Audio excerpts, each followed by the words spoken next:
näkee kunnolla, mistä puhutaan, mutta on mies paikallaan. Hei, mä tuossa eilen pidin one-to-onen Jonnan kanssa ja juteltiin vähän niin kuin näistä muutoksista, mitä nyt tässä BNI:ssä on viime aikoina tapahtunut. Eli vähän niin kuin ryhmäkoot on muuttunut täällä Vantaan alueella varsinkin ja vähän sitä myrskysän olosta ja muuta. Ja mulla tuli mieleen sitten puheenaiheena vähän puhua niin kuin muutoksesta ja kasvusta.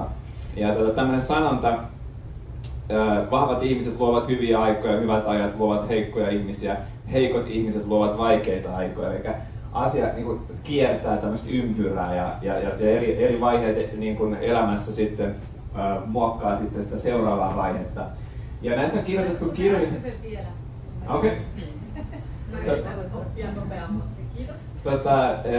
Näistä on kirjoitettu kirjoja ja tätä asiaa on tutkittu. Eli on tutkittu, että ihmiskunnassa 80-85 vuotta on semmoinen generational kierto, eli huomataan, että jos nyt tästä katsotaan 85 vuotta ajassa taaksepäin, niin tämmöinen, minkälainen poliittinen maisema oli tai minkälainen tilanne oli ihmiskunnalla täällä, niin on aika sama kuin tänään. Yllättävän samanlaisia asioita toistuu 85 vuoden aikana. Ja tätä voidaan niin vetää satoja vuosia ajasta taaksepäin ja huomata, että tämä toistaa itseään ihan niin kuin tuolta jostain Rooman ajalta asti, missä on kirjoitettua historiaa. Ja mun mielestä tämä antaa sillä tavalla lohtua, että me tiedetään, että tämä ei ole mikään hirveän uniikki aika, missä me ollaan, vaikka se voi joskus tuntua sieltä. Ja mä itse, me myöskin puhutaan siitä, että miksi me ollaan ylipäänsä täällä niin oppimassa asioita. Ja musta tuntuu, että me ihmiset myöskin toistetaan tiettyjä asioita ihan uudestaan ja uudestaan. Me ollaan täällä niin oppimassa joku läksy, mutta me ei oikein opita sitä. Niin sitten me toistetaan niin sanotusti samoja virheitä ja uudestaan. Mä täytän seuraavaksi 50 vuotta ja musta tuntuu, että mä vasta nyt alan oppimaan tiettyjä asioita tässä elämässä. Että siinä oma aikansa siinä on mennyt. Ja tietenkin toivoisi se, että voisi oppia nämä asiat vähän ennen kuin ihan loppusuoralla. Mutta sitten kun katsotaan asioita niin kuin lyhyt aika versus pitkä aika, mä joskus katson näitä osakekursseja, niin sä voit katsoa jonkun semmoisen 1 kuukauden tai puolen vuoden pätkän, niin se voi näyttää tosi pelottavalta, semmoiselta dramaattiselta. Sitten zoomaat ulos ja katsot niin vuosia, niin sä huomaat, että kyllähän se on koko ajan niin nousussa. Se perspektiivi, jos me ollaan ihan vähän liian niin tässä hetkessä, eikä nähdä sitä isoa kuvaa, niin se voi tuntua, että tämä hetki on aika pelottava ja tämä hetki on vähän huono. Mutta sitten kun katsotaan sitä isoa kuvaa, niin huomataan, että ei kyllä tämä asia, kaikki on ihan kunnossa, tämä vaan kuuluu siihen asiaan. Välillä pitää niin mennä alaspäin ja ottaa vähän vauhtia, että päästään ylöspäin. Ja silloin kun me ollaan niin semmoisessa ottamassa vauhtia, niin se on aina mahdollisuus.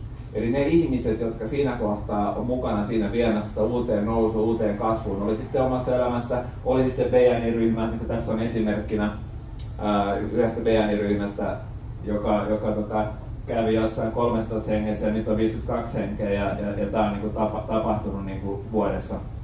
Niin on just se, että me päästään silloin itse olla mukana rakentamassa sitä oman näköistä. Mä oon ollut mukana BNI:ssä kohta 6 vuotta ja mä oon nähnyt tämänkin Tammen-ryhmän alkuajoista asti erilaisia vaiheita, erilaisia kuoppia ja erilaisia nousuja. Ja ne on aina mun mielestä parhaita hetkiä, kun lähdetään uuteen nousuun ja sieltä nousee ne tietyt henkilöt, jotka lähtee viemään sitä ryhmää eteenpäin. Ja näissä kun on tutkittu näitä, miten ihmiskunta toistaa itseään, niin siellä on myöskin todettu, että siellä on tietyn tyyppisiä arkkityyppejä, eli tiettyjä ihmistyyppejä. Et silloin kun me on ne hyvät ajat tai on ne huonot ajat ja vaikeat ajat ja kaikkea sitä välistä, niin siellä nousee tietyn tyyppisiä ihmisiä, tietyn tyyppisiä johtajia, jotka sitten omalla esimerkillään vie sitä asiaa sitten eteenpäin sen seuraavaan vaiheeseen. Ja siinä on aina kyse jollain tavalla vastuunottamisesta ja johtajuudesta. Ja jos jotain tämä maapallo tarvitsee, niin on enemmän hyviä johtajia. Ja tämä BNI on mun mielestä yksi parhaita ympäristöjä kasvattaa uusia johtajia nimenomaan ottamalla vastuuta. Ja mä mietin sitä, että vastuun ottaminen, tai useimmiksi hyvät johtajat on hyvin vastentahtoisia. Ne on sellaisia henkilöitä, jotka ei välttämättä edes halua johtaa. Kun heiltä tarjotaan, että haluatko ottaa vastuuta tai haluatko niin johtaa ryhmää tai olla esimerkki muille, niin ne mielellään kieltäytyy siitä. Ja se syy mun mielestä on juuri se, että hyvät johtajat tietää sen, että he ottaa sen niin tosissaan sitten. He ottaa sen niin vakavissaan sen ja niin kunniana sen vastuun, että he kieltäytyvät niistä asioista. Joten mun mielestä ne johtajat, jotka vähän vastustaa sitä vastuunottamista, on juuri niitä helmiä, mitä meidän täytyy rohkaista, että hei please, näytä meille esimerkkiä, johda meitä. Eli jos te huomaatte itse, että te vähän vastustatte sitä ajatusta ottamaan vastuuta, niin se yleensä mun mielestä kertoo siitä, että te olette juuri oikea henkilö ottamaan sitä vastuuta.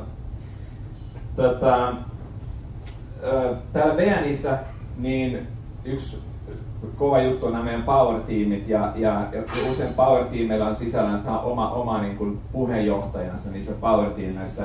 Ja nyt kun me haluttaisiin lähteä uuteen kasvuun ja lähdetäänkin tästä upeaseen uuteen kasvuun, niin mä toivon löytäväni täältä ihmisiä, sellaisia avainhenkilöitä, jotka on valmiita lähteä rakentamaan itsensä ympärille tällaista power-tiimiä, tuomaan tänne ryhmään sellaisia vieraita, jotka tukee omaa liiketoimintaa ja rakentamaan itsellensä sitten semmoisen dream teamin, joka sitten tietenkin hyötyy itse siitä, että täällä BNIssä on niitä tukiverkostoja ja joukkoja, mitä itse tarvitsee, mutta myöskin auttaa sitten koko ryhmää uuteen kasvuun.